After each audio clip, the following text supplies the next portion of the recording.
தமிழ்நாட்டில் தொடர்ந்து சமூக ஆர்வலர்களுடைய படுகொலை நடந்துகிட்டே இருக்கு. உளவுத்துறை என்ன செய்யுது, காவல்துறை என்னதான் செஞ்சுட்டு இருக்கு? உளவுத்துறைன்றது எப்போவுமே அதோடைய வேலையை பர்ஃபெக்டாக பார்க்கும். நீங்கள் யார் அதை தலைமையில் இருக்கீங்க, யார் என்ன வேலை வாங்குறீங்கன்றதை பொறுத்து தான். உளவுத்துறையை இங்கே பலகீனமாக்கும் செயல்கள் குறிப்பாக தென் மாவட்டங்களில் குறிப்பிட்ட சமூகத்தை சேர்ந்தவர்களை போடுறது. முதலமைச்சர் என்ன சொல்லியிருக்காங்கன்னா, காவல்துறை வந்து கண்ட்ரோலில் இருக்குது, என்ன பார்த்து எல்லா அமைச்சர்களும் கற்றுக்கோங்க அப்படின்னு வேற சொல்லியிருந்தாரு. காவல்துறை இவர் கண்ட்ரோலில் இருக்குன்னா காவல்துறை அதிகாரிகள் இவர் கண்ட்ரோலில் இருக்காங்களா? சவால் விடுகிற காவல்துறை அதிகாரிகள், ரீல்ஸ் போடுகிற அதிகாரிகள், அரசியல்வாதி கூட சண்டை போடுற அதிகாரிகள், இது எல்லாமே இதுக்கு முன்னாடி தமிழகம் பார்த்ததே கிடையாது. ப்ளீச்சிங் பவுடர் போடுறதுக்கு பதில் கோலமாவு போட்டிருக்காங்க அப்படின்னு ஒரு ரிப்போர்ட்டர் கேட்டார். சரியாக பதிலை வைக்காமல் ஒரு நக்கலாக பேசுறது. சொன்னதை ஒரு கிளிப்பிள்ளைக்கு சொல்லி கொடுத்தோன்னு சொல்லுங்க, அந்த மாதிரி பண்ணுறது தான் பார்த்துருக்கோம். அந்த கிளிப்புள்ள தான் நீ கொத்திச்சு. குழந்தை ரொம்ப நாளாக பேசலைன்னு கோயிலாக போவாங்க. அப்புறம் ஒரு நாள் அந்த குழந்தை பேசின உடனே வாயை திறந்தோன்னே அம்மா நீ எப்போ சாவேன்னு கேட்குமா? இது மிரட்டப்படுறதுன்றத விட அடக்கி கிடக்கிற நீ வந்து என்ன கேள்வி கேட்குறியா? அந்த கோபம் தான். நாங்கள் உங்களை எப்படி வச்சுருக்கோம், நீங்கள் வந்து கேள்வி கேட்குறீங்களா அப்படின்ற கோபம் தான். தொகுதியெல்லாம் குறைக்க போகிறாங்க. என்னங்க அரிசி விலை ஏறிச்சு, ஏங்க தொகுதியை குறைக்க போகிறாங்க, 8 தொகுதி நம்ம கையை விட்டு பார்ப்போம். இருக்கட்டும் போட்டும் போ. நீ என்ன 39 பேர் போய் அங்கே போய் என்ன பண்ண? வாட்ஸ்அப் தகவலை வச்சு சண்டை தானே போட்டுட்ருக்க, பல்பு வாங்கிட்டு வரீங்க. அப்போ கூட்டணி ஆட்சியில் இருந்த அதிமுகவை ஸ்தம்பிக்க வச்சுது காவிரி பிரச்சனைங்க. நீங்கள் என்ன பண்ணீங்க? இன்று நம்மோடு இணைந்திருப்பவர் மூத்த பத்திரிகையாளர் முத்தலிஃப் அவர்கள் இருக்காங்க, பேசலாம். வணக்கம் சார். வணக்கம் சார். இன்று தமிழ்நாட்டில் தொடர்ந்து சமூக ஆர்வலர்களுடைய படுகொலை நடந்துக்கிட்டே இருக்குது. புதுக்கோட்டையில் ஜெகவர் அலி படுகொலை பண்ணாங்க. அப்புறம் திருநெல்வேலியில் காவல் கண்காணிப்பாளர் ஒரு ஆள் படுகொலை செய்யப்பட்டார். அப்புறம் கள்ளசாராயத்தை நடக்குதுன்னு சொன்னதுனால ஒரு 2 ஸ்டூடெண்ட்ஸை வந்து வெட்டி கொண்டாங்க. ஸோ இதை தொடர்ந்து நேற்று வந்து சகாயம் அவர்கள் வந்து எனக்கு பாதுகாப்பு இல்லை, எனக்கு கொடுக்கப்பட்ட பாதுகாப்பையும் தமிழக அரசு வந்து நீக்கிட்டாங்க அப்படின்னு, என் உயிருக்கு பாதுகாப்பு இல்லைன்னு சொல்லியிருந்தார். அதாவது யாருக்கு பாதுகாப்பு தேவையில்லையோ அவங்களுக்கு வலிந்து கொடுப்பதும், தனக்கு தேவையானவர்களுக்கு பாதுகாப்பு கொடுக்கறதும் வாடிக்கையாக இருக்குது. சகாயம் அவர்கள் 2010 அந்த காலகட்டங்களில் அந்த கிரானைடுக்கு எதிராக அவர் எடுத்த நடவடிக்கைகள் மதுரையில் அதிலேருந்து அவருக்கு அச்சுறுத்தல் இருக்குது. அதனால் அந்த பாதுகாப்பு கொடுத்துட்டு வந்தாங்க. இப்போ என்னமோ அவருக்கு பாதுகாப்பு கொடுக்குறத வந்து ஒரு இதுவாக பார்த்து வாபஸ் வாங்குறாங்க. அது வந்து அவரே சொல்கிறாரு, இந்த மாதிரி வாபஸ் வாங்கினா என் உயிருக்கு அச்சுறுத்தல் இருக்குன்னு. ஒரு ஐஏஎஸ் அதிகாரிக்கே பாதுகாப்பாக இல்லாத சூழ்நிலை இங்கே இருக்குது அப்படின்றது 91-96 காலகட்டத்தில் இவங்க வச்ச பெரிய குற்றச்சாட்டு. ஐஏஎஸ் அதிகாரிக்கு எதிராக பாதுகாப்பு இல்லாத சூழ்நிலை, தேர்தல் அதிகாரி ஹோட்டலில் தாக்குதல், இந்த மாதிரி விஷயங்கள்லாம். ஆனால் இன்றைக்கி ஒரு ஐஏஎஸ் அதிகாரிக்கு பாதுகாப்பு இல்லை அப்படின்றது வந்து ஒரு மோசமான. இன்றைக்கி கூட ஒரு பாஜக பெண் பிரமுகர் தலை துண்டித்து கொல்லப்பட்டிருக்காங்க. அப்போ நீங்கள் கொங்கு மண்டலத்திலலாம் கொலைகள் தொடர்ந்து நடந்துகிட்டு இருக்கிறது வந்து இன்னை வரைக்கும், இந்த பல்லடம் கொலை இதெல்லாம் இன்ன வரைக்கும் துப்பு தொடங்காமல் இருக்குது. அப்போ அந்த மாதிரி விஷயங்கள்லையும் சிக்கல் இருக்குது. விஐபிகள் பாதுகாப்பிலும் சிக்கல் இருக்கிறது. இந்த விவகாரத்தில் நேற்று மதுரை உயர்நீதிமன்ற கிளை அவருக்கு நீங்கள் பாதுகாப்பு கொடுக்குறீங்களா, இல்லை நான் மத்திய படைகள்கிட்ட மத்திய அரசிட்ட சொல்லி ஏற்பாடு பண்ணட்டுமான்ற அளவுக்கு கடுமையாக கேட்டிருக்காங்க. அதனால் இதெல்லாம் இவங்களுக்கு ஒரு செலவே கிடையாது. ஆனால் தேவையில்லாமல் இதில் எல்லாம் ஏதோ உள்நோக்கத்தோடு செயல்படுறதா தான் இந்த விவகாரத்தை பார்க்க வேண்டியது இருக்குது. அதை எடப்பாடி அவர்களும் என்ன சொல்லியிருந்தாங்கன்னா, உளவுத்துறை வந்து செயலிழந்து போயிடுச்சு அப்படின்னும் சொல்லியிருந்தாப்புல. ஸோ உளவுத்துறையுடைய நடவடிக்கைகள் பார்த்திங்கன்னா பல இடங்களில் செயலிழந்து போனதை நம்ம பல தடவை சுட்டி காமிச்சிருக்கோம். பாம் பிளாஸ்ட்லேருந்து அந்த சிலிண்டர் பிளாஸ்ட்லேருந்து பல்வேறு விவகாரங்களில் பல விஷயங்கள் இவர்களுக்கு முன்கூட்டியே கண்டுபிடிக்க முடியாத நிலமெல்லாம் இருக்குது. இப்போ அதற்கான அதிகாரிகளை மாற்றுறது, அவர்களை ஒழுங்காக செயல்பட வர்றதில்லை, அல்லாட்டி வேறு பணிக்கு அவர்களை திருப்பி விடுறது, இந்த மாதிரி விவகாரத்தினால அவர்களுடைய ஒழுங்காக பணியை செய்ய முடியாமல், உளவுத்துறைன்றது எப்போவுமே அதோடைய வேலையை பர்ஃபெக்டாக பார்க்கும். நீங்கள் யார் அதை தலைமையில் இருக்கீங்க, யார் என்ன வேலை வாங்குறீங்கன்றதை பொறுத்து தான். கத்தி தான், குத்துனா ரத்தம் வரும். ஆனால் அதை எப்படி நீங்கள் யூஸ் பண்ண போகிறீங்க அப்படின்றது தான். அப்போ உளவுத்துறையை இங்கே பலகீனமாக்கும் செயல்கள் குறிப்பாக தென் மாவட்டங்களில் குறிப்பிட்ட சமூகத்தை சேர்ந்தவர்களை போடுறது, இந்த மாதிரி பல விஷயங்கள் உளவுத்துறையை பலகீனமாக்குற வேலையை நடக்குதுன்றது உண்மை. அதனுடைய வெளிப்பாடு தான் அந்த மாதிரி விஷயங்கள்லாம். ஆனால் முதலமைச்சர் என்ன சொல்லியிருக்காங்கன்னா, காவல்துறை வந்து கண்ட்ரோலில் இருக்குது, என்ன பார்த்து எல்லா அமைச்சர்களும் கற்றுக்கோங்க அப்படின்னு வேற சொல்லியிருந்தாரு. காவல்துறை இவர் கண்ட்ரோலில் இருக்குன்னா காவல்துறை அதிகாரிகள் இவர் கண்ட்ரோலில் இருக்காங்களா அப்படின்றத வந்து பல தடவை பார்க்க வேண்டியது இருக்குது. ஏன்னா பல விஷயங்கள் அவங்க இஷ்டத்துக்கு பண்ணிவிட்டு அதுக்கப்புறம் இப்போ காவல்துறை இதோடைய கண்ட்ரோலில் இருக்குது அப்படின்னா அதிகாரிகள் வந்து ஒரு சின்ன தப்பு பண்ணாலும் உடனடியாக அவர்கள் மீது நடவடிக்கை வரும். அந்த மாதிரி எனக்கு தெரிஞ்சு பெருசாக வந்த மாதிரி இல்லை. சவால் விடுகிற காவல்துறை அதிகாரிகள், ரீல்ஸ் போடுகிற அதிகாரிகள், அரசியல்வாதி கூட சண்டை போடுற அதிகாரிகள், இது எல்லாமே இதுக்கு முன்னாடி தமிழகம் பார்த்ததே கிடையாது. அதிகாரிகள் அவருடைய வேலையை செய்வாங்க. அதிகபட்சமாக அரசியல்வாதிகளோட மோதல் ஏற்பட்டால் அது தனிப்பட்ட முறையில் வேறு அதிகாரிகள் யாரை வைத்து பேசி அது ஒரு சாஃப்டாக டீல் செய்யப்படும். இந்த மாதிரி பொதுவெளியில் பண்ணுறது இது எதுவுமே இருக்காது. ரெண்டாவது, அவர்கள் தனிப்பட்ட வெஞ்சன்ஸை தீர்த்துக்கிற ஏற்பாடு காவல்துறையில் கிடையாது. கடந்த 2010 6-10 திமுக ஆட்சியில் 11 திமுக ஆட்சியில் இது மாதிரி சில அதிகாரிகள் திடீர்னு முளைச்சாங்க, தனிப்பட்ட வெஞ்சன்ஸை தீர்த்துக்கிட்டாங்க. அப்போ அவர்கள் எல்லாரும் கண்டிக்கப்பட்டு அதற்கு பிறகு வந்த ஆட்சியில் அவங்க முற்றிலும் ஓரம் கட்டப்பட்டு இன்றைக்கும் தமிழக மக்கள் அவர்களை மறந்ததில்லை. அப்போ அந்த மாதிரி இந்த காலகட்டத்திலையும் இது மாதிரி தனிப்பட்ட வெஞ்சன்ஸை வச்சுக்கிட்டு செயல்பட அதிகாரிகளை மக்கள் பார்த்து தான் இருக்காங்க. அப்போ அடுத்த ஆட்சி மாற்றம் தான் வந்துச்சுன்னா அவர்கள் போன 2006-11 எப்படி அந்த அதிகாரிகள் ஓரம் கட்டப்பட்டார்களோ அது மாதிரி ஓரம் கட்டப்படுவதற்கான வாய்ப்புகளும் உண்டு. இப்போ தொடர்ந்து சமீபமாக என்னென்னா, இப்போ மேயர் அவர்கள் வந்து ஒரு இஷ்யூ ஆச்சு. என்னென்னா, ப்ளீச்சிங் பவுடர் போடுறதுக்கு பதில் கோலமாவு போட்டிருக்காங்க அப்படின்னு ஒரு ரிப்போர்ட்டர் கேட்டார். சரியாக பதிலை வைக்காமல் ஒரு நக்கலாக பேசுகிறது. டிஎம்கேவுடைய டிஎன்ஏலேயே ஊர்னதுன்னு அர்த்தம். இன்றைக்கின்னு இல்லை, என்றைக்குமே அந்த மாதிரி பத்திரிகையாளர்களோட சண்டை போடுறது, அவர்களை மலிவாக மதிக்கிறது அப்படின்னு. இன்னொன்று, கடந்த அதிமுக ஆட்சியில் 2017க்கு பிறகு பத்திரிகையாளர்களுக்கு சில சலுகைகள்லாம் தரப்பட்டது. அது ஒரு வகையாக அவர்கள் அப்படியே வளர்ந்து அரசு சார்பு பத்திரிகையாளர்களாக மாற ஆரம்பித்தாங்க.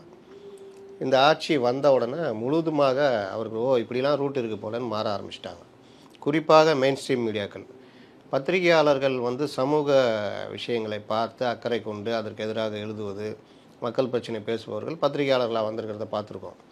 அதற்கு பிறகு அதற்கான ஒரு ஜெர்னலிசம் அந்த கோர்ஸ் இந்த மாதிரி முடிச்சுட்டு வரவங்களாம் பார்த்திங்கன்னா வெறும் அது ஒரு தியரிக்கலாக தான் இருக்கும். ப்ராக்டிக்கலாக அவங்க வரும்போது பார்த்திங்கன்னா இந்த மாதிரி வசதிகள் இதெல்லாம் செய்து கொடுக்கும்போது அவர்களுக்கு ரொம்ப ஜாலியாகிடுது. அரசு அதிகாரியோட நெருக்கம், அமைச்சர்களோட நெருக்கம், ஆளுங்கட்சியினரோட நெருக்கம், அதிகாரிகளோட நெருக்கன்றப்போ அவங்களுக்கு ஏதோ ஒரு பெரிய தங்கள் வந்து ஒரு பெரிய உலகத்தை திறந்து விட்ட மாதிரி இருக்குது. அவர்களுக்கு எதிராக எழுதக்கூடாது, அவர்கள் சொல்வதை கேட்கணும், அவங்க சொல்கிறத எழுதணுன்ற மாதிரி மாறி போகிறாங்க. பத்திரிகையாளர்கள்ன்றது ஸ்பெஷல். அவங்க எல்லாத்துலேருந்து விலகி இருக்கணும். யாரோடையும் ஒட்டவும் கூடாது, வெட்டவும் கூடாது. ரெண்டுக்கும் இடையில் ஒரு மாதிரி மெயின்டைன் பண்ணிகிட்டு இருக்கணும்.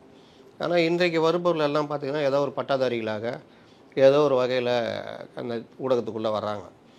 அவர்களுக்கு ஹெட்டாக இருக்கிற எடிட்டர்களாக இருப்பவர்களும் கிட்டத்தட்ட அந்த பொசிஷனுக்கு போயிட்டாங்க. அப்போ இவங்க எல்லோருமே அரசு சார்பு இந்த மாதிரி இருக்கும்பொழுது கீழே வர்றவங்களையும் அதே மாதிரி பழக்கிறது, அவர்களுக்கான ஆதரவாளர்களை மாற்றுவது என்பது வந்து மோசமான நிலையே இன்றைக்கி பத்திரிகையாளர் மத்தியில் போகுது. பரபரப்புக்காக கேள்விகள் கேட்கறது. உங்களை பற்றி அவர் அப்படி சொல்லிட்டார், என்ன சொல்கிறீங்க? இப்படி தான் எங்கோ அத்தி பூத்தார் போல் இந்த மாதிரி ப்ளீச்சிங் பவுடர் கேஸு, இந்த மாதிரி சில பேர் மட்டும் அத்தி பூத்தார் போல் கேள்விகள் கேட்குறாங்க. இன்னொன்று, மேயர் பிரியாவுக்கு பத்திரிகை எந்த அனுபவம் கிடையாது. திடீர்னு விபத்தில் மேயரானோம். அவங்க ஒன்றும் அரசியல்வாதியாக வந்து அடி உதப்பட்டு பல்வேறு இடங்களை கடந்து பல அரசியல் அனுபவங்களை பெற்று அதற்கு பின் மேயரானவர் கிடையாது. ஒரு கவுன்சிலரு, மண்டல தலைவர், ஒரு ஏதாவது கணக்கு தணிக்கை குழு, ஏதாவது ஒரு குழுவில் இருந்து அந்த மாதிரிலாம் அனுபவப்பட்டு பத்திரிகையாளர் சந்தித்து பிரச்சனை சந்திச்சா இல்லை. நேராக அமெரிக்க மாப்பிள்ளை. எப்படி இந்த பெண்ணு ஒரு பட்டியலினத்தை சேர்ந்தவர், மேயர் கோட்டா அப்படின்ற கோட்டாவில் வந்தவங்க. அந்த கோட்டா கூட 2 அமைச்சர்கள் நடுவில் மோதல். அதில் ஒரு அமைச்சர் ஜெயிச்சார், அவங்கள கொண்டு வந்து உட்கார வச்சார். அவங்க அரசியல் இல்லை, அவங்க திமுகவும் அதை சொல்லிட்டு இருந்தாங்களே, நாங்கள் ஒரு பட்டியலினத்தவரை மேயர் ஆக்கியிருக்கோம் சென்னையில் அப்படின்னு. பட்டியலினத்தை சேர்ந்தவர்களை மேயராக்குவது இந்த பல இடங்களில் பார்த்தீங்கன்னா கவுன்சில் பெண்களுக்கான தொகுதின்னுவாங்க. நாங்கள் பெண்களை கொண்டு வந்துருக்கோம். பெண்கள் செயல்படுவாங்களா? அவங்க வீட்டில் உட்காந்துருப்பாங்களா? அவங்க வீட்டுக்காரர் தான் செயல்பட்டுக்கிட்டு இருப்பார் கவுன்சிலராக. இது என்னத்த இது? இதில் என்ன முன்னேற்றம் இருக்குது? அதே தான் இது. இங்கே என்னென்னா மேயருடைய கணவர் பாவம் அப்ராணி, அவர் வேலையை பார்த்துக்கிட்டு இருக்காரு. இவங்களை வச்சுக்கிட்டு அமைச்சர்கள் மற்றவர்கள் வேலையை பார்த்துக்கிட்டு இருக்காங்க. அமைச்சர்கள் தான் பேட்டி கொடுப்பாங்க, மேயர் சும்மா இருப்பாங்க. அப்படியே பேசினாலும் கிளிப்பிள்ளை பேசுகிற மாதிரி சொன்னதை ஒரு கிளிப்பிள்ளைக்கு சொல்லி கொடுத்தோன்னு சொல்லுமே, அந்த மாதிரி பண்ணுறது தான் பார்த்துருக்கோம். அந்த கிளிப்புள்ள தான் நீ கொத்திச்சு. அவர் கேள்வி கேட்குறாரு. நீங்கள் ரொம்ப சிம்பிள். இவங்களுக்கு வந்து இந்த குழந்தை ரொம்ப நாளாக பேசலைன்னு கோயிலாக போவாங்க. அப்புறம் ஒரு நாள் அந்த குழந்தை பேசும். பேசின உடனே வாயை திறந்தோன்னே அம்மா நீ எப்போ சாவேன்னு கேட்குமா. அந்த மாதிரி இருக்குது. இவங்க வந்து பேசலையே, பேட்டி கொடுக்கலையேன்னு பலரும் கேட்டிருந்தப்போ இவங்களை பேட்டி கொடுக்காம ஏன் அமைச்சர்களே தடுத்து வச்சு அவங்க பேசியிருந்தாங்கன்றதை இப்போ தான் பார்க்குறோம். என்னென்னா ப்ளீச்சிங் பவுடரில் இந்த பிரச்சனை இருக்குன்னா இவங்களுக்கு சம்மந்தம் இல்லை, இவங்களுக்கு அந்த விஷயம் தெரியாதுன்னா என்ன ரியாக்ட் பண்ணணும். அப்படியா வாங்கி வந்து பார்க்குறாங்க. ஆமாம் சரி என்னென்னு விசாரிக்க உத்தரவிடுறாங்க, என்னென்னு விசாரிக்க சொல்கிறேன், அது தப்பு இருந்தால் கண்டிப்பாக நடவடிக்கை எடுக்க சொல்கிறேன், முடிஞ்சிச்சு இல்லை ஒழுங்காக பேசுங்கன்னு. இந்த ஆட்டிடியூட் எல்லாமே டிஎம்கே டிஎன்ஏல இருக்கிறது. கூட இருந்த மற்ற அமைச்சு இப்போ சேகர் பாபு மற்றவர்களோட பேசுகிறதெல்லாம் நேருவங்களாம் பேசுகிறத பார்த்துட்டு அப்படி வளர்ந்ததுடைய விளைவு. நான் சொன்ன அந்த 3வது பத்திரிகையாளர்கள் இந்த 2ஆம் கட்ட 3ஆம் கட்ட இளைஞர்கள் இவங்களை வந்து தான் கைக்குள்ளே வச்சுருக்கிறதுடைய விளைவு இந்த மாதிரி பேச தூண்டுது. தனியாருக்கு குப்பை அள்ளும் கான்ட்ராக்ட் கொடுத்துருக்கீங்க, எங்கெங்கே என்னென்ன பிரச்சனை இருக்குன்னு ஏகப்பட்டு தெரியும். நோ பார்க்கிங்கில் நிற்கிற வாகனங்களை, கைவிடப்பட்ட வாகனங்களை அகற்றுவோம்னு ராதாகிருஷ்ணன் இருக்கும்போது சொன்னாங்க. இப்போ யார் இருக்கா? குமரகுருபரன் இருக்கார். இப்போ வரைக்கும் வாகனங்கள், கைவிடப்பட்ட வாகனங்கள் சென்னை முழுவதும் சாலையோரங்களை ஆக்கிரமித்து கிடக்க தான் செய்யுது. எத்தனை சேனல் இதை ஸ்டோரியாக பண்ணுறாங்க, எத்தனை பேர் இதை கேள்வியாக கேட்குறாங்க. அங்கே கிடக்குதுல்ல, பார்க்குறீங்கள்ல. சென்னை மாநகராட்சி அந்த ஆக்கிரமிப்பு பகுதியில் அகற்றுவோன்றாங்க. யாரை போய் அகற்றுறாங்க? பொட்டிகளை வச்சுக்கிட்டு அன்றாடம் காய்ச்சிகளாக அன்னைக்கு வியாபாரம் பண்ணால் அன்னைக்கு காசு கிடைக்கும், அதை வச்சு பிழைக்கிற ஆட்கள் கடைகளை தூக்குறாங்க. பெரிய பெரிய நிறுவனங்கள் பிளாட்பாரங்களை ஆக்கிரமிச்சுக்கிட்டு இருக்கிறாங்க. அங்கெல்லாம் போய் இவங்க வீரத்தை காட்டுறாங்களா? இன்னொன்று கார்பரேஷனுக்குன்னு தனியாக வாகனம் போட்டிருக்காங்க, பெட்ரோல், ஸ்பெஷல் பெட்ரோல். அது வேலை என்ன, சும்மா சுற்றிக்கிட்டு இருக்குது. இல்லை யாரையாவது போய் சாதாரண ஆட்கள்கிட்ட போய் இந்த கார்பரேஷனுடைய அந்த பணிகளை காட்டுற, அந்த வேகத்தை காட்டுற வேலை இருக்க தவிர பெரிய நிறுவனங்கள்னு பார்த்தா எதுவுமே இல்லை. இந்த நிறுவனங்களுக்குன்னு பில்டிங் கட்டும் போது கொஞ்சம் இடம் பொதுமக்களுக்காக ஒதுக்கி ஆகணும்னு சட்டம். அந்த இடத்தையும் அவங்களே ஆக்கிரமித்து அவங்களே கார் பார்க்கிங்களாக இது மாதிரிலாம் வச்சுருக்காங்க. அங்கெல்லாம் போய் என்ன பண்ணுறீங்க? கேள்வி வந்து கேட்க மிரட்டப்படுறாங்களா, இல்லை மீடியா வந்து மிரட்டப்படுறாங்களா, இல்லை ஆட்சியாளர்களுக்கு அவங்க இணக்கமாக போகிறாங்களா? ஏன் அது இணக்கமாக போய்கிட்டு இருந்தல்ல, அப்புறம் என்ன திடீர்னு கேட்குற? நீ என்ன சேனலு, உன் பேர் என்ன? அதான் இணக்கமாக தானே இருந்த அவ்வளோ நாளா, அப்புறம் என்ன திடீர்னு நீ யார்? நான் இந்த சேனலு, ரைட்டு பார்த்துக்கிறேன். அடுத்த தடவை அவர் அனுப்பாதீங்க, இணக்கமாக போகிற ரிப்போர்ட்டர் அனுப்புங்க, அவ்வளோதான். இந்த விசிட்டில் நீங்கள் எப்படி பார்க்குறீங்க? இந்த ஸ்லாட்டர் ஹவுஸில் நீங்கள் என்ன, ஸ்லாட்டர் ஹவுஸில் நாங்கள் வந்து புதுசாக கட்டுறதுக்கான பணிகள் மேற்கொண்டுள்ளோம், இது எவ்வளோ காலத்து இந்த மாதிரிலாம் முடியும், அதில் வந்து என்னென்ன நடக்கும், அது அப்படி கேட்குற ஆளாக பார்த்து அனுப்புங்க, அவ்வளோதான். அதனால் இது மிரட்டப்படுறதுன்றத விட அடங்கி கிடக்கிற நீ வந்து என்ன கேள்வி கேட்குறியா, அந்த கோபம் தான். நாங்கள் உங்களை எப்படி வச்சுருக்கோம், நீங்கள் வந்து கேள்வி கேட்குறீங்களா அப்படின்ற கோபம் தான், அதுதான் காரணம். சார், அப்புறம் திமுக வந்து ஒரு பாலிடிக்ஸை வந்து முன்னெடுத்துகிட்டே இருக்காங்க. என்ன அப்படின்னா, இப்போ புதுசாக ஒரு ஆள் கட்சி ஆரம்பித்தா, இல்லை புதுசாக ஒரு கட்சி உள்ளே வரும்போது, இல்லை அவங்க கூட்டணியிலேருந்து ஒரு ஆள் வெளியே போகும்போது காவி சாயம் பூசுறது தொடர்ந்து நடந்துக்கிட்டே இருக்குது. இப்போ யாராக இருந்தாலும் சரி தான். இப்போ விஜயா இருக்கட்டும், இல்லை நாம் தமிழராக இருக்கட்டும், இல்லை திருமாவளவனாக இருக்கட்டும், யாராக இருந்தாலும் ஏதோ ஒரு காவி சாயம் பூசப்பட்டுக்கிட்டே இருக்குது. இது ஏன் தொடர்ந்து நடந்துக்கிட்டே இருக்குது? அதாவது திமுகவுடைய 5 ஆண்டு கால ஆட்சி, 5 ஆண்டு காலம் முடிய போகுதுன்னு வச்சு, இப்போ 4 ஆண்டு முடிந்து 5வது ஆண்டை நோக்கி நகர்ந்துக்கிட்டு இருக்கிறாங்க. இதில் அவங்க மேலே கடுமையான மக்களுக்கு அவங்க மேலே உள்ள கோபம். பொதுவாக 5 ஆண்டுகள் ஒரு கட்சி ஆட்சியில் இருக்குன்னா மக்களுக்கு அவங்க மேலே அதிருப்தி இருக்கும். அதுலேயும் ஒழுங்காக நீங்கள் செயல்படலன்னா கடுமையான கோபம் இருக்கும். இப்போ சென்னையில் டிராஃபிக்கில் போகிறவங்கள கூப்பிட்டு இந்த ஆட்சி நல்லா இருக்கா, சென்னை மிக அழகாக வச்சுருக்காங்களா, சாலைகள்லாம் மேடு பள்ளங்கள் இல்லாமல் சிறப்பாக இருக்கிறதா, இந்த ஆட்சி, இந்த மாநகராட்சி எப்படி இருக்குது, இந்த ஆட்சி எப்படி இருக்குது அப்படின்னு கேட்டால் என்ன சொல்லுவாங்க? அடிக்க வந்துடுவாங்க, நீ எப்படி நல்லா இருக்குன்னு சொல்லலான்னு. அதே மாதிரி மருத்துவமனைக்கு போகிறவரை கூப்பிட்டு எப்படிங்க இருக்குது, அரசு மருத்துவமனை சிறப்பாக இருக்குதா, சுத்தமாக இருக்குதா, அவங்கள கவனிக்கிறாங்களா, போதிய எண்ணிக்கையில் மருத்துவர் இருக்காங்களா அப்படின்னு கேட்டிங்கன்னா அவங்களுக்கு கோவம் வரும். இந்த மாதிரி ஒவ்வொரு துறையிலும் இப்போ மின்கட்டணம் கட்டுறவரை போய் மடக்கி எப்படிங்க இந்த ஆட்சி வந்த பிறகு விலை எதுவும் ஏற்றாமல் கட்டணும், ஏன் கம்னு இருங்க, 1500 கட்டின இடத்துல இப்போ 4500 கட்டுறேன், வருமானம் அதே தான் இருக்குது, அது வெயில் காலம் வந்துச்சு, இப்போ 6000 ஆகிடும், நான் என்ன பண்ண போகிறோம் அப்படின்னு அவங்களுக்கு கோவம் வரும். இல்லை ஒரு மளிகை சாமான் இதுக்கு போகிறவங்கள கூப்பிட்டு என்னங்க பரவாயில்லையா விலைவாசி இல்லைன்னா, ஏங்க 40 ரூபா பருப்பு நீ 170 ரூபா விற்கிதுங்க, முன்ன 300 கொண்டு போனால் பை நிறையா வாங்கிட்டு வருவேன், இனி கை நிறையா கூட வாங்க முடியல அப்படின்னு ஒரு கோபம் எல்லாத்தையுமே இருக்குது பொதுமக்கள் மத்தியில், பெண்கள் மத்தியில். அதான் 1000 ரூபா கொடுக்குறாங்கங்க, அந்த 1000 ரூபா வச்சு என்ன பண்ணேன்னு பலரும் பல இடங்களில் கேட்டிருக்காங்க. 1000 ரூபா வச்சு என்ன பண்ணேன்? 1000 ரூபா கொடுத்துட்டு 4000 ரூபா கரண்ட் பில் ஏற்றுவேன். அதுக்கு நீ 1000 ரூபா கொடுக்காம இருக்கலாமே. 1000 ரூபா கொடுத்துட்டு டாஸ்மார்க் திறந்து வச்சுருப்பேன். என் வீட்டுக்காரன் போய் குடிக்கிறான். அவன் மாதம் பூரா 15000 ரூபா குடிக்கிறான். நீங்கள் 1000 ரூபா கொடுத்து எனக்கு என்ன யூஸ் இருக்குது? இந்த கேள்வி வருதா இல்லையா? அப்போ இந்த விஷயங்களுக்கு எதிராக மக்களுடைய மனநிலை இருக்குது. ஒவ்வொரு விஷயத்துலையுமே இருக்குது. அப்போ இந்த மனநிலையை மாற்றணும்னா என்ன பண்ணணும்? திசை திருப்பணும், வேறு டைவர்ட் பண்ணணும், மடைமாற்றும் அரசியல் பண்ணணும். அப்போ என்ன பண்ணணும்? ஐயோ பாருங்கள், பிஜேபி மத்திய அரசை பாருங்கள், நம்ம தொகுதியெல்லாம் குறைக்க போகிறாங்க. என்னங்க அரிசி விலை ஏறிச்சு, ஏங்க தொகுதியை குறைக்க போகிறாங்க, 8 தொகுதி நம்ம கையை விட்டு பார்ப்போம். இருக்கட்டும் போட்டும் போ. நீ என்ன 39 பேர் போய் அங்கே போய் என்ன பண்ண? வாட்ஸ்அப் தகவலை வச்சு சண்டை தானே போட்டுட்ருக்க. பல்பு வாங்கிட்டு வரீங்க. தமிழகத்தை பாதிக்கிற பிரச்சனை மேகதாட்டு அணை கட்டினா என்ன பண்ணீங்க? பார்லிமெண்ட் ஏதாவது ஸ்தம்பிக்க வச்சிங்களா? 39 பேர் இருக்கீங்க. அப்போ கூட்டணி ஆட்சியில் இருந்த அதிமுகவை ஸ்தம்பிக்க வச்சுது காவிரி பிரச்சனையில். நீங்கள் என்ன பண்ணீங்க? இலங்கை பிரச்சனை இருக்குது, ஏதாவது பேசுனீங்களா? வைகோ ஒரு ஆள் மட்டும் அப்படி சவால் விட்டு பேசினார். அப்புறம் மற்றவங்க யார் என்ன பேசுனீங்க? பாராளுமன்றத்தை என்ன ஸ்தம்பிக்க வச்சிங்க? இந்த மாதிரி பல விஷயங்களில் நீங்கள் எம்பியாக என்ன செயல்படுறீங்க? அப்போ 39 தொகுதி இருந்தானே, 30 தொகுதி இருந்தானே, எல்லாம் ஒன்று தான். ரெண்டாவது என்ன பண்ணுறீங்க? மொழியை திணிக்கிறான், ஹிந்தி திணிப்பு. உள்ளே போய் பார்த்தா ஒன்றுமே இல்லை. ஒரு வாரம் அதுக்கு வேல்யூ இருக்குது. மாநில சுயாட்சி நாயகர்னு மாநாடு நடத்துறது. அது அவங்க நாயகர், அவங்க அப்பா இருந்தார்ல, அந்த காலத்துலேருந்து இப்படி தான். 5 வருஷம் முடியும் போது பாசத்தலைவனுக்கு பாராட்டு விழா நடத்துனாங்கல்ல, அதே மாதிரி நான் பாராட்டு விழா நடத்திக்குவாங்க.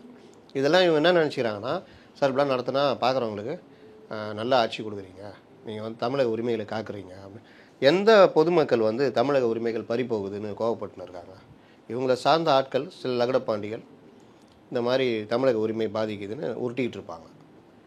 இவங்களும் அந்த மத்திய அரசை எதிரியாக வைக்கணுன்றதாக எனக்கு நிதி கொடுக்கல, அது கொடுக்கல, இது கொடுக்கலன்னு அவங்க நிர்மலா சீதாராமன் சொல்கிறாங்க. நிதி வாங்கினோன்னா தனிப்பட்ட முறையில் நன்றி, பொதுவெளியில் வேறு மாதிரி பேசுறது, இந்த மாதிரி பல தலைவர்கள் இருக்கிறாங்கன்னு அவங்க குற்றச்சாட்டு வைக்கிறாங்க. மத்திய அரசுடைய நிதி வந்துட்டு தான் இருக்குது.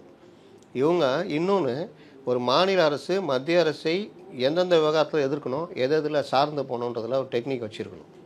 நல்ல அதிகாரிகளை போட்டு மத்திய அரசோட இணக்கமாக இருந்து நிதிகளை பெறுறது, திட்டங்களை பெறுற வேலைகளை பண்ணிக்கிட்டே இருக்கணும்.